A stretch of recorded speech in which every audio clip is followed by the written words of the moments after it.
नमस्कार, स्वागत है आपका न्यूज ब्लास्ट में। आपके साथ मैं हूं श्वेता मिश्रा। जयपुर से अदिति नागर की रिपोर्ट है। बहुप्रतीक्षित जिला अध्यक्षों की घोषणा में अब थोड़ा विलंब होगा। पहले भी आज शाम तक घोषणा होने की उम्मीद जताई जा रही थी। पहले यही उम्मीद थी कि शाम तक घोषणा हो सकती है, लेकिन अब जानकार सूत्रों ने इसे लेकर संकेत दिए हैं। अब ये घोषणा 2-3 दिन बाद होने के संकेत है।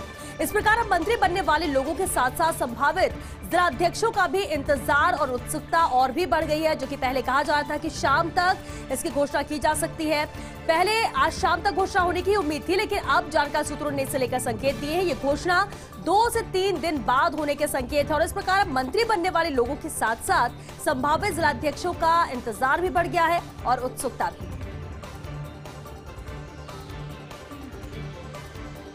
अजय माकन की जयपुर यात्रा के 2 बड़े मैसेज। पहला ये कि फिर से पार्टी हुई है एकजुट। गहलोत और पायलट कैंप सहित हर कोई यहां एकजुट दिख रहा है। 2023 के चुनाव के मद्देनजर एकजुट हुई है। और दूसरा मैसेज ये कि हाईकमान की गिरती अथॉरिटी और कंट्रोल को थामा है माकन ने। पंजाब की तरह राजस्थान में भी फिर से बनी आलाकमान की पूरी धमक। माकन के सामने हर विधायक ने एक प्रकार से शपथ ली है। आलाकमान के मैंडेट के अनुसार काम करने की शपथ हर विधायक ने दी है और सीधे तौर पर कहना यह कि जो फैसला आलाकमान लेगा उसे माना जाएगा। तो इस तरह से अजय माकन की जयपुर यात्रा के 2 बड़े मैसेज सामने आए। पहला मैसेज ये कि फिर से पार्टी एकजुट हो चुकी है, सब एक साथ है, कोई गुट नहीं है। गहलोत और पायलट कैंप सहित हर कोई एकजुट नजर आ रहा है। 2023 के चुनाव के मद्देनजर हुई है एकजुट। और दूसरा मैसेज ये कि हाईकमान की गिरती अथॉरिटी और कंट्रोल को माकन ने थामा है। पंजाब की तरह राजस्थान में भी फिर से आलाकमान की पूरी धमक बनी है। माकन के सामने हर विधायक ने एक प्रकार से शपथ ले ली है। आलाकमान के मैंडेट के अनुसार काम करने की शपथ विधायकों ने ली।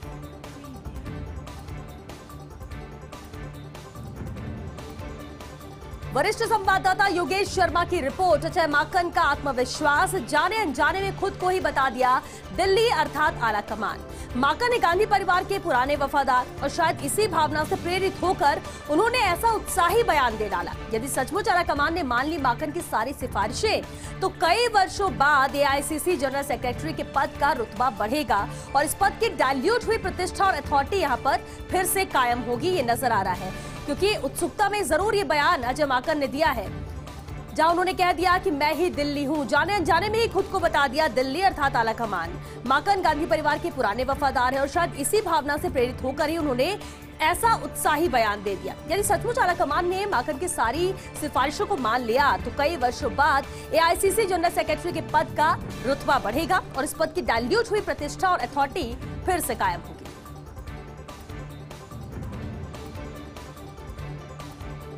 सीएमआर की मीटिंग से निकली बड़ी खबर। संभागवार चिंतन शिविर आयोजित करेगी कांग्रेस। अगले महीने से शुरू होंगे 3 दिन के आवासीय चिंतन शिविर। सत्ता और संगठन से जुड़े लोग मौजूद रहेंगे शिविर में। एआईसीसी के स्तर पर जारी होगा शिविर का पूरा कार्यक्रम। कुछ शिविर में खुद मुख्यमंत्री गहलोत भी मौजूद रहेंगे। पीसीसी में जल्द ही बनाई जाएगी एक विशेष कमेटी। पीसीसी के पदाधिकारी जिलों के दौरे के आधार पर इस कमेटी को अपनी रिपोर्ट देंगे। ये कमेटी जनता से जुड़े कार्यों के लिए विभिन्न मंत्रियों व विभागों से संपर्क भी लगातार करेगी और ये कमेटी का काम रहेगा। तो सत्ता और संगठन से जुड़े लोग अब इस शिविर में मौजूद रहेंगे। सीएमआर की मीटिंग से ये बड़ी खबर निकली है, जहां संभागवार चिंतन शिविर आयोजित करेगी अब कांग्रेस और अगले महीने से 3 दिन के आवासीय चिंतन शिविर शुरू होंगे। सत्ता और संगठन से जुड़े लोग शिविर में मौजूद रहेंगे। एआईसीसी के स्तर पर जारी होगा शिविर का पूरा कार्यक्रम। कुछ शिविर में खुद मुख्यमंत्री गहलोत भी मौजूद रहेंगे। पीसीसी में जल्द ही बनाई जाएगी एक विशेष कमेटी। पीसीसी के पदाधिकारी जिलों के दौरे के आधार पर इस कमेटी की रिपोर्ट देंगे। ये कमेटी जनता से जुड़े कार्यों के लिए विभिन्न मंत्रियों व विभागों से संपर्क करेगी। पीसीसी की बैठक में निंदा प्रस्ताव पारित। उपाध्यक्ष रामलाल जाट ने रखा है एक निंदा प्रस्ताव। भाजपा और आरएसएस नेताओं के खिलाफ ये प्रस्ताव रखा है। आरपीएससी को लेकर पीसीसी चीफ डोटासरा पर आरोप लगाने के खिलाफ ये निंदा प्रस्ताव है।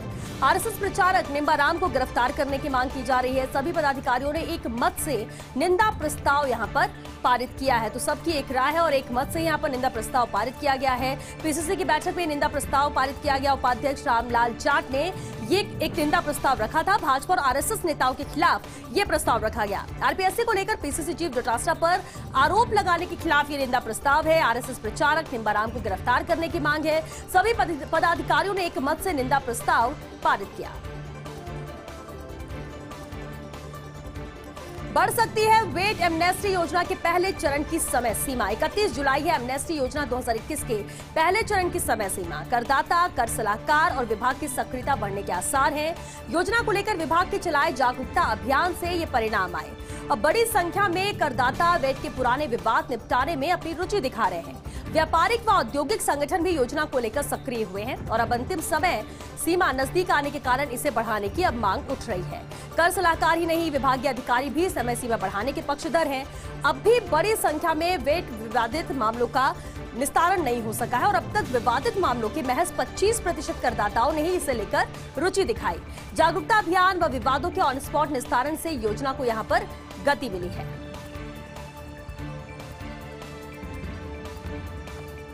फर्स्ट इंडिया अखबार के exclusive story reading between the lines, Rakesh Asthana as Delhi police commissioner and his challenges. एक महत्वपूर्ण टास्क पर आईपीएस अफसर राकेश अस्थाना। 1984 बैच गुजरात कैडर के राकेश अस्थाना बने हैं दिल्ली पुलिस कमिश्नर। कमिश्नर पद पर नियुक्ति के साथ ही 1 साल का एक्सटेंशन दिया गया है। एसएन श्रीवास्तव की सेवानिवृत्ति के बाद से ही नहीं था दिल्ली में स्थायी पुलिस कमिश्नर और अस्थाना की नियुक्ति के लिए इंटर कैडर ट्रांसफर की यहां पर आवश्यकता थी। ऐसे में इंटर कैडर ट्रांसफर के बाद अस्थाना को मिली है दिल्ली पुलिस की कमान। अस्थाना की नियुक्ति पर एक वरिष्ठ पत्रकार ने दिलचस्प टिप्पणी की। ट्वीट करते हुए कहा, boss never forgets his man. Asthana की जांच को उनके आलोचक भी मानते हैं बेजोड़। हालांकि कांग्रेस ने अस्थाना की नियुक्ति पर सवाल खड़े किए। अस्थाना की नियुक्ति के लिए इंटर कैडर ट्रांसफर पर सवाल खड़े किए गए और साथ ही सुप्रीम कोर्ट के 6 महीने सेवा वाले नियम का भी यहां पर हवाला दिया गया। लेकिन कांग्रेस के सवालों पर एक राजनीतिक प्रेक्षक ने यहां पर टिप्पणी की। टिप्पणी करते हुए कहा कि इससे पहले भी हो चुकी है इंटर कैडर ट्रांसफर से नियुक्तियां, ये कोई पहली बार नहीं है। कांग्रेस प्रशासन में भी दी गई थी इस तरह की इंटर कैडर नियुक्तियां। केपीएल गिल और जूलियो रिबेरो का भी यहां पर इंटर कैडर ट्रांसफर हुआ था। दिल्ली पुलिस कमिश्नर पद के लिए पिछले 3 साल से चर्चा भी थी और किसी गुजरात कैडर के आईपीएस अफसर की नियुक्ति की यहाँ पर चर्चा थी और ये चर्चा पिछले 3 साल से जारी थी। ये कोई आज ही फैसला नहीं लिया गया। अब अस्थाना के सामने किसान आंदोलन, दिल्ली दंगे, पैगासस जैसे मुद्दों से निपटने की यहाँ पर बड़ी चुनौती रहेगी।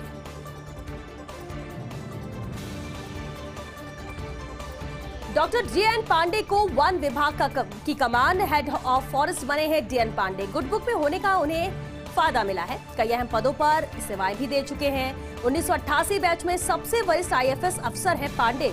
पीसीसीएफ व सचिव पर्यावरण, APCCF development, state medicinal plants board में सदस्य सचिव व सीसीएफ के बतौर उन्होंने बेहतरीन कार्य किया। 17 दिसंबर 2008 से लेकर 13 नवंबर 2009 में तत्कालीन सीएमओ में रहे सीएम विशिष्ट सचिव। सीएम गहलोत के पसंदीदा अफसरों में से एक माने जाते हैं Pandey. Indian Institute of Forest Management Bhopal में एसोसिएट प्रोफेसर के रूप में प्रतिनियुक्ति पर भी रह चुके हैं। चिकित्सा शिक्षा विभाग से आज की बड़ी खबर है। चिकित्सा महाविद्यालयों में 203 फैकल्टी के लिए भर्ती निकाली गई। राजस्थान मेडिकल एजुकेशन सोसाइटी राजमेस के 7 कॉलेजों के लिए भर्ती निकाली गई।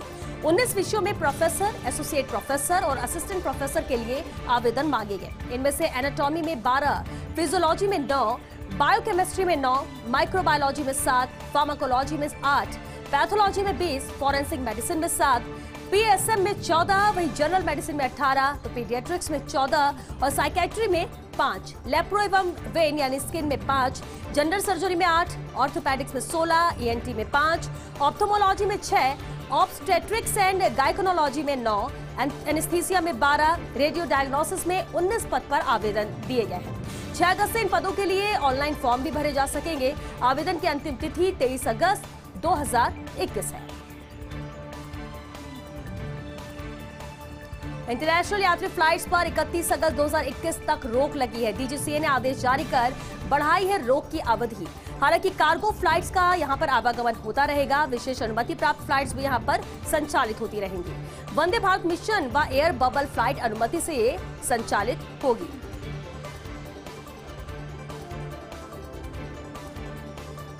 केरल में बढ़े केस और राजस्थान में चिंता बढ़ चुकी है। प्रदेश में कोरोना के हालात को लेकर चिकित्सा मंत्री का बयान आया। केरल में बढ़ते केस पर चिकित्सा मंत्री डॉक्टर रघु शर्मा ने कहा, राजस्थान में केस जरूर कम हुए, लेकिन इसका मतलब ये नहीं कि हम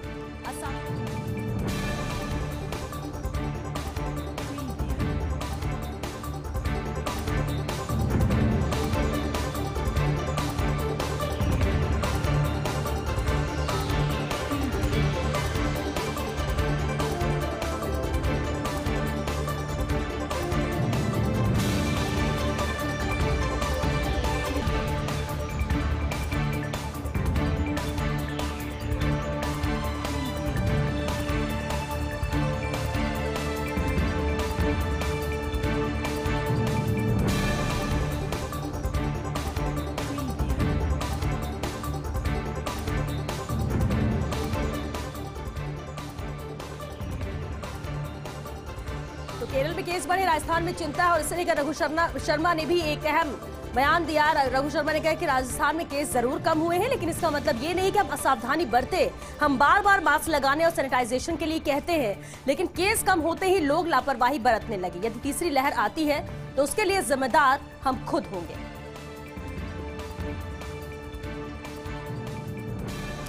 10वीं राजस्थान माध्यमिक शिक्षा बोर्ड परीक्षा का परिणाम घोषित किया गया है। बोर्ड अध्यक्ष डीपी जारोली, सचिव अरविंद सेंगवा ने रिजल्ट जारी किया।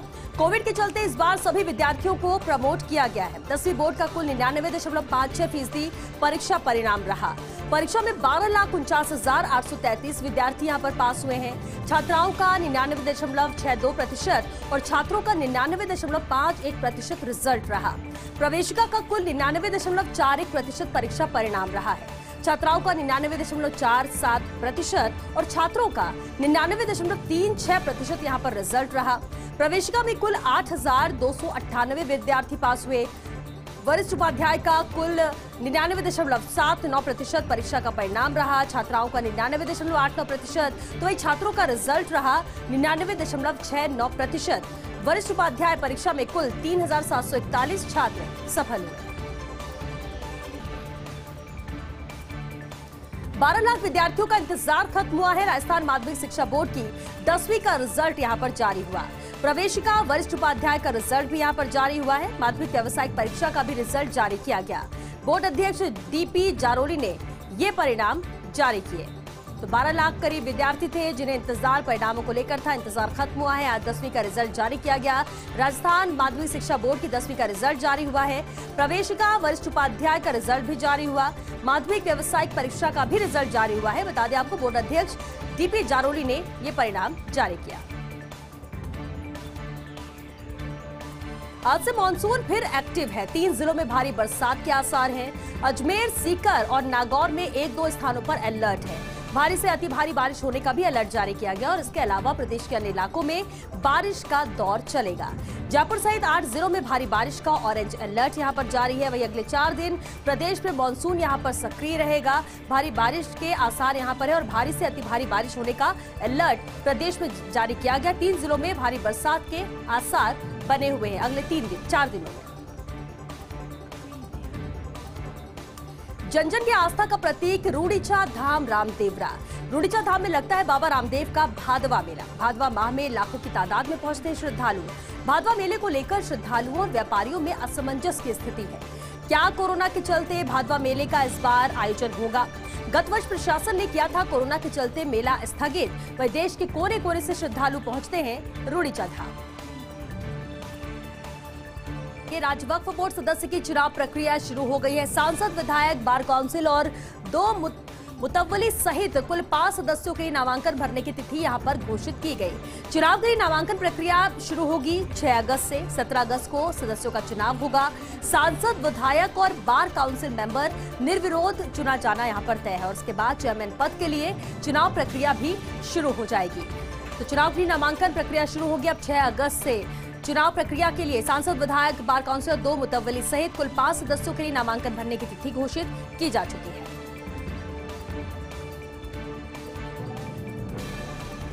डिस्कॉम में सरकारी नौकरी के अवसर होंगे कम। जहां स्मार्ट मीटर लगेंगे वहां कम होंगे 50% कर्मचारी। Meter reader, vigilance checking, billing system, connection काटने जोड़ने वाले टेक्निकल कर्मचारी, बिल बनाने सही करने वाले कर्मियों की यहां पर जरूरत नहीं पड़ेगी। फिलहाल 70 सब डिविजन्स में ये काम होगा। प्रदेश में 6 लाख उपभोक्ताओं के घर में ये स्मार्ट मीटर लगाए जाएंगे।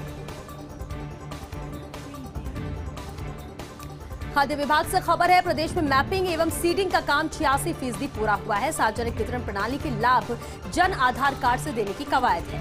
विभाग के सचिव नवीन जैन ने इसे लेकर जानकारी दी। प्रथम चरण में चिन्हित किए गए हैं प्रदेश भर के 95 ब्लॉक।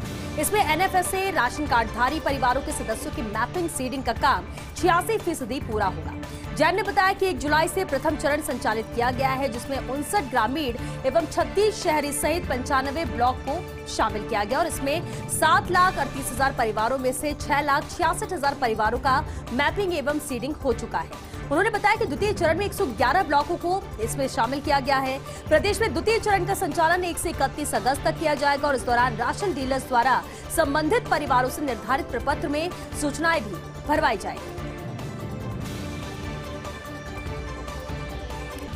राहुल की भूमिका को लेकर सभी नहीं एक मत। यूपीए को नए सिरे से खड़ा करने या नया गठबंधन बनाने में एक समस्या है। राहुल से ज्यादातर विपक्षी नेताओं को दिक्कत है, नेता मानने को वो तैयार नहीं है। भाजपा आईटी सेल द्वारा राहुल को लेकर बनाए नेगेटिव माहौल इसका एक बड़ा कारण है। विपक्षी नेता आशंकित है राहुल के साथ रहने से उन्हें भी हो सकता है नुकसान। प्रादेशिक नेताओं की महत्वाकांक्षा या भाजपा के नेगेटिव प्रचार से कम ही नेता बचे हैं। हालांकि बिहार, झारखंड, तमिलनाडु की क्षेत्रीय पार्टियां चाहती हैं कांग्रेस का ही यहां पर साथ रहे। इधर जब राहुल द्वारा संसद के चालू सत्र के दौरान विपक्षी पार्टियों की बैठक बुलाई गई तो उस बैठक में टीएमसी, बीएसपी के नेताओं के शामिल नहीं होना यहां पर चर्चा का विषय बना रहा और ये नेता समझते हैं कि अगर ये राहुल के साथ रहेंगे तो उन्हें नुकसान हो सकता है।